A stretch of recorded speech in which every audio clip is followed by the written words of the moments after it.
Let's see how to fix this missing DLL problem in just 3 steps. So in the step 1, we have to open this page. The page link is provided in the description. So this has got download button. So we'll click on download button and the file will get downloaded. We have to save this file somewhere.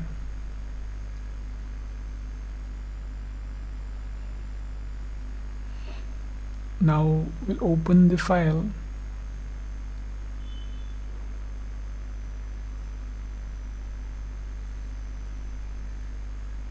Now we have to copy this file. Right click on it and select copy. Then we'll move to the next step. Now open C drive, then open a Windows folder. Now scroll down in the directory. We have to open System32 folder here. Now right click in the blank space and select paste. Click continue to paste it. If you face access denied issue, then you can follow the screen to fix that.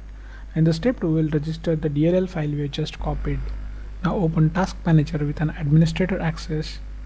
Click file, select run new task, then click on browse button.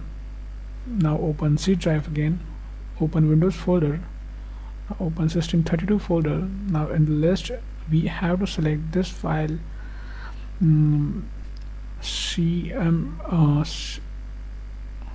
cmd.exe. Click OK, select this checkbox and click OK. Now this will open in administrator mode.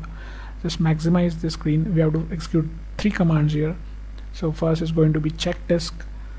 Now execute this and type Y.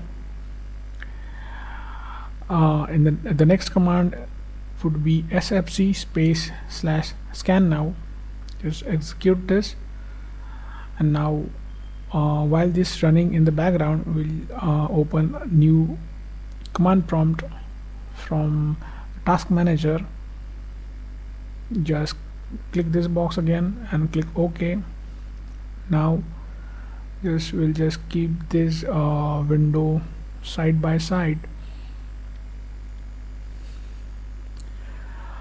So in this command prompt, just type this command carefully. Now just replace your my missing DLL file with the DLL file which we have just copied. Execute it. Now wait this verification completes. Now after everything is done, click start menu and restart it. So before you restart, just hit like the video.